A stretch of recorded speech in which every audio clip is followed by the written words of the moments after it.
Hafizin, bersama kamu ada para malaikat kiraman katibin, malaikat yang mulia yang mencatat segala langkah kaki, ayunan tangan, detak jantung, gerakan lidah, lintasan hati dan pikiran. Alhamdulillah kita masih diberikan hidup pada subuh yang penuh barakah. Alhamdulillahilladzi ahyana ba'da ma amatana wa ilaihi nusyur. Tadi sudah disebutkan bahwa bumi Bima ini katanya beracun, tapi di sisi lain ternyata isinya adalah orang-orang hebat, para hakim-hakim agung, orang-orang mulia, sultan-sultan, qari-qari, alim ulama. Jadi kalau begitu, makna yang pertama racun, makna negatif, makna tidak baik. Makna yang kedua ternyata isinya sultan-sultan, hakim-hakim, ulama-ulama baik-baik. Jadi kalau dikombinasikan antara dua makna itu, yang dimaksud racun di situ adalah racun bagi setan-setannya. Kalau ada orang yang tidak baik datang ke Bima ini, dia keracunan langsung mati. Tapi kalau orang baik-baik, maka dia menjadi lebih baik lagi di masa akan datang. Amin ya rabbal alamin. A'udzubillahi minasyaitonir rajim. Wa nafsin wa ma sawwaha, demi jiwa manusia dan penciptaannya diberi Allah dua jalan. Wa alhamaha fujuraha wa taqwaha. Diberikan Allah ada jalan fujur, jalan kafir, jalan musyrik, jalan zalim, jalan munafik, wa taqwaha, jalan takwa, jalan baik, jalan soleh, jalan wara, jalan zuhud. Pak Ustaz, yang kami tahu jalan Jenderal Sudirman itu lain. Bahwa dalam hidup ini kita memilih. Tidak bisa orang dengan penuh kesadaran minum khamar, pakai ganja, sabu-sabu, sakau, mabuk, lalu ketika ditanya, kenapa kau lakukan ini? Ini sudah jalan saya yang diberikan Allah. Manusia diberikan jalan kebaikan, dan kita juga dipilihkan untuk jalan yang tidak baik. Sama seperti subuh ini, kita punya dua jalan. Jalan yang pertama, teruskan tidur sampai terbit matahari, jangan sholat subuh, jangan ke masjid. Tapi jalan kebaikan, bangun, sholat tahajud, berzikir, bertasbih, istighfar, datang ke masjid, langkahkan kaki, dengar tausiah. Alhamdulillah kita memilih jalan yang baik. Semuanya hadir ke masjid melimpah ruah. Ibu semua ini, ibu wali kota, DPRD, DPR RI, orang-orang yang tidak sempat, banyak di tempat lain tidak sempat sholat subuh. Pas ditanya, nggak sholat subuh Pak? Banyak amal lain. Man taraka sholata muta'ammidan, siapa yang meninggalkan sholat secara sengaja, faqad kafara jihara, kafirlah dia secara nyata. Orang yang tidak sholat dibawa kepada hakim, hakim bertanya, kenapa kamu tidak sholat? Sholat hanya buang-buang waktu saja. Maka orang ini dikasih waktu untuk bertobat 3 hari, Jumat, Sabtu, Ahad. Hari Ahad sore hakim nanya lagi, kenapa kamu tidak sholat? Sholat gak penting. Panggil algojo, pancung kepalanya, selesai masalah. Tapi kalau dia tidak sholat ditanya, kenapa kamu tidak sholat? Saya tidak sholat karena malas. Maka dia termasuk golongan orang yang fasik. Orang yang fasik tidak dihukum mati, tapi dia diberikan hukum takzir. Hukum takzir bermusyawarah sultan ulil amri, penguasa dengan hakim, dijatuhkanlah hukuman cambuk. Bisa juga hukuman denda, bisa juga hukuman al-habsu, penjara. Jadi orang yang sholat itu dua kemungkinan. Kalau dia mengejek ajaran Islam, dia murtad. La yahillu damu imri'in muslim illa bi ihda salas. Tidak halal darah orang muslim kecuali dia melakukan 3. Kalau dia sudah bersyahadat asyhadu an la ilaha illallah wa asyhadu anna Muhammadar Rasulullah, maka halal darahnya ditumpahkan kecuali dia melakukan 3. Yang pertama, an-nafsu bin nafsi, pembunuh. Dalam Islam orang yang membunuh hukum mati.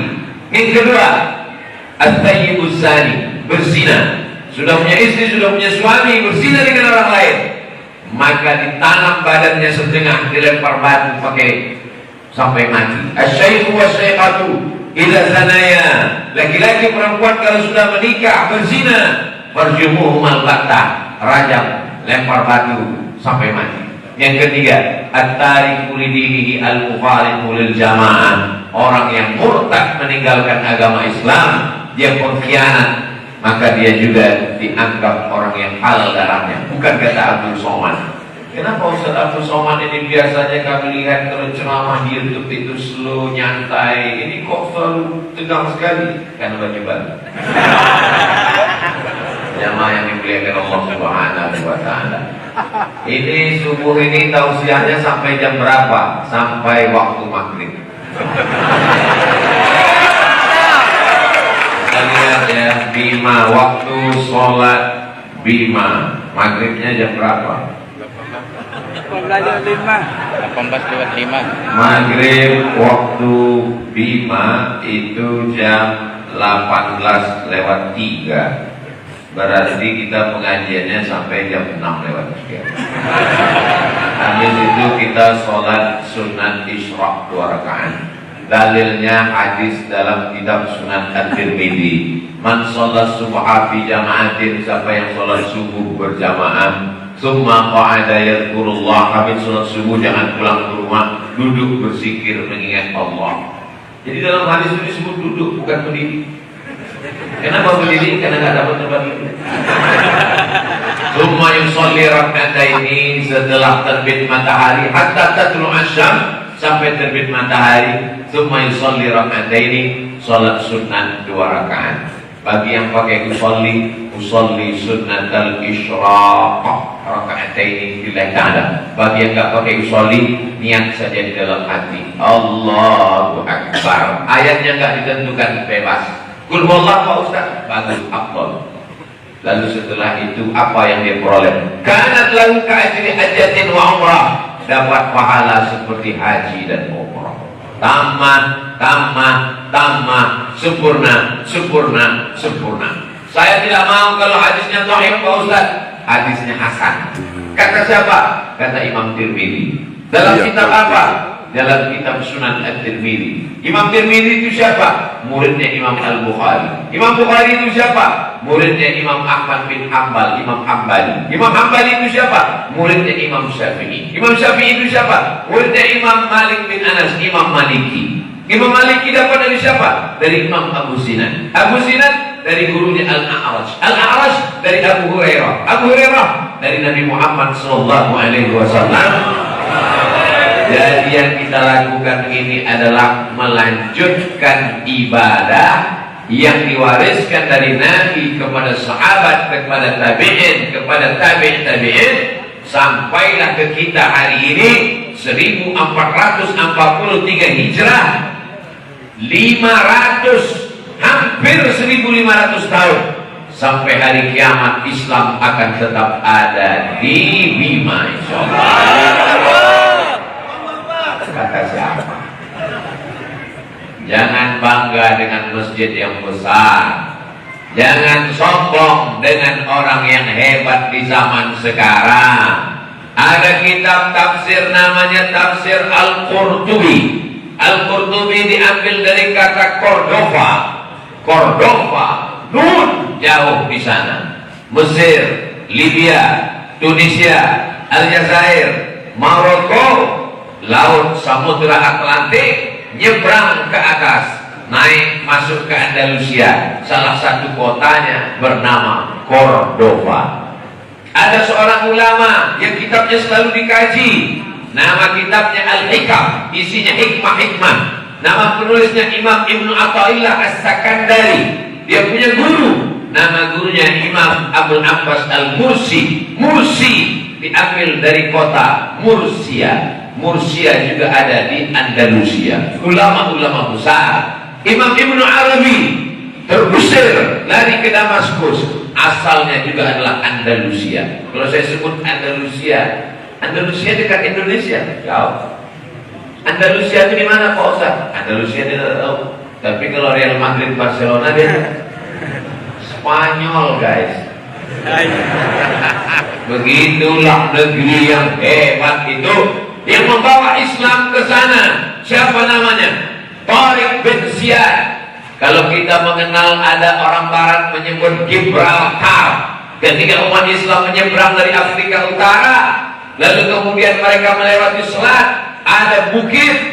Bukit itu disebut dengan Jabal Tariq. Jabal Bukit Tariq, bukitnya Tariq bin Ziyad. Orang Barat susah menyebut Jabal Tariq, mereka menyebutnya selat Gibraltar. 700 tahun Islam berkuasa. Masjidnya megah, cantik dan indah. Ulama-ulama besar ada, tapi hanya sekedar masa lalu. Zaman sekarang tidak boleh masjid itu dilaksanakan sholat, karena dia sudah menjadi museum cagar budaya. Apa mau 100 tahun, 200 tahun akan datang masjid ini jadi museum? Kaligrafinya tetap ada, lampu-lampunya tetap ada, tapi azan tidak boleh. Bapak Ibu bisa bayangkan ada polisi dan tentara menjaga masjid, bukan menjaga dari kerusuhan, tapi menjaga forbidden for praying, dilarang sholat.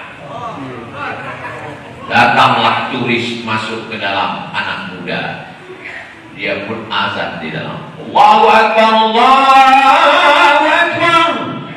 Datang polisi mau menangkap. Gak boleh sholat di sini. Saya tak sholat, azan aja. Kenapa kamu azan? Karena batu-batu ini rindu mendengar kalimat Allah. Kita menjadi mundur, masjid kita menjadi hancur, anak muda kita tidak sholat. Jangan salahkan orang lain. Salahnya adalah kita karena tidak mewariskan agama Islam. Makanya anak yang lahir itu dibisikkan ke telinganya. Walaupun orang Bima mau sekolah anaknya S2, S3 ke Jepang, Amerika, Eropa, tidak ada orang Bima ketika anaknya lahir dibisikkan ke telinga, nanti kau kirim S3 ke Jepang. Yang dia bisikkan adalah asyhadu an la ilaha illallah.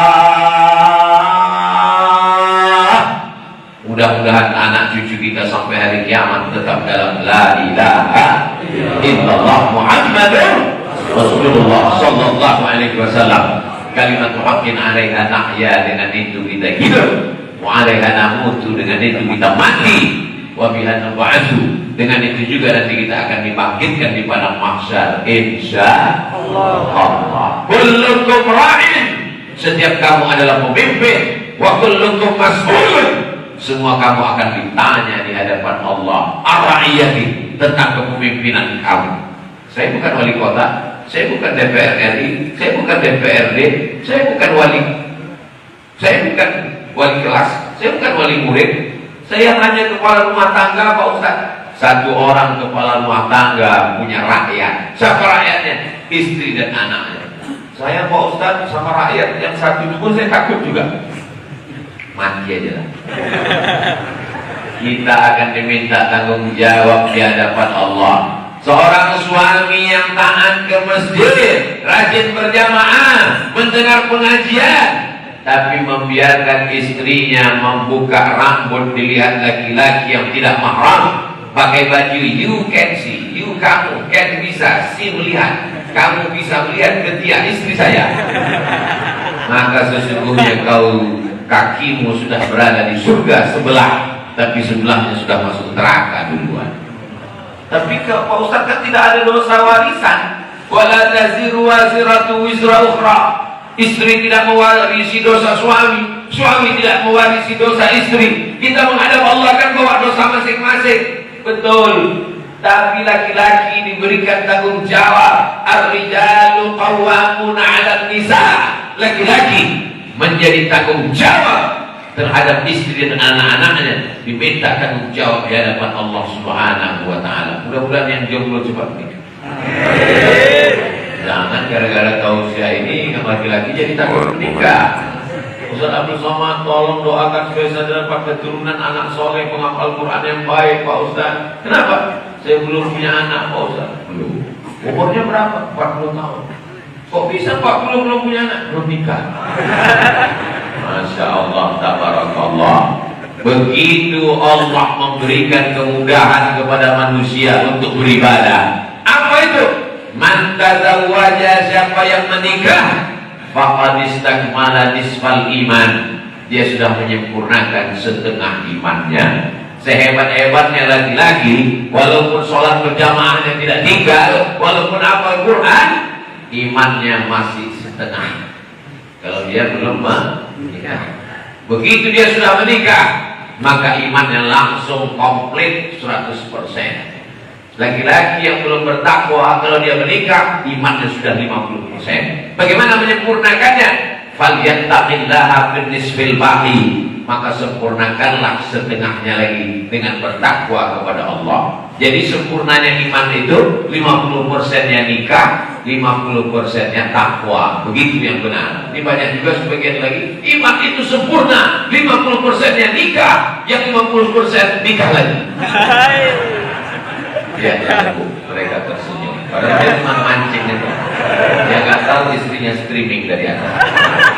Nah, bagaimana dimuliakan Allah Subhanahu wa Ta'ala. Jadi menikah itu adalah ibadah. Jangan salah paham. Menikah adalah ibadah, tapi buah dari pernikahan adalah anak. Kalau ada orang yang rajin sholat setelah meninggal dunia, putus. Tapi orang yang menikah ibadahnya tidak putus. Kenapa? Karena anak-anaknya akan menjadi anak-anak yang Rabbi habli minal sholihin. Ini yang sholat subuh ini, almarhum bapaknya, almarhumah ibunya, bapak ibunya masih hidup, almarhum kakeknya, almarhumah neneknya, mendapatkan pahala dari cucu-cucunya. Itulah mengapa orang selalu berdoa pagi, petang, siang dan malam, Rabbi habli minal sholihin. Apalagi ini negerinya orang-orang penghafal Quran, negerinya para qori, orang yang mengajarkan Al-Quran. Orang yang paling mulia di antara kita bukan orang yang dapat jabatan. Makanya kalau pengajian di kantor bisa jelas ini kursi pejabat orang kaya. Tapi kalau di masjid yang dapat kursi cuma satu, Abdul Somad.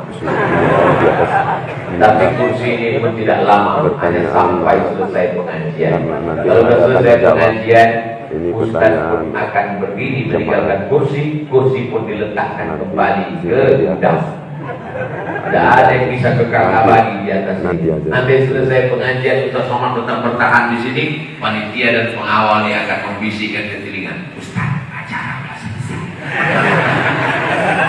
Semua akan berakhir pada masanya. Kita akan menghadap Allah, membawa amal ibadah. Yauma la yanfa'u malun, hari itu tak ada gunanya harta, wala banun, tak ada gunanya anak, illa man atallah, kecuali orang yang datang menghadap Allah biqalbin salim, dengan hati yang salim. Datang ibu-ibu di atas, alhamdulillah Pak Ustaz, saya sudah dapat. Loh, kok tahu? Nama suami saya Pak Salim. Biqalbin salim, dengan hati yang salim, bersih dari hasad, bersih dari dengki, bersih dari dendam kesumat.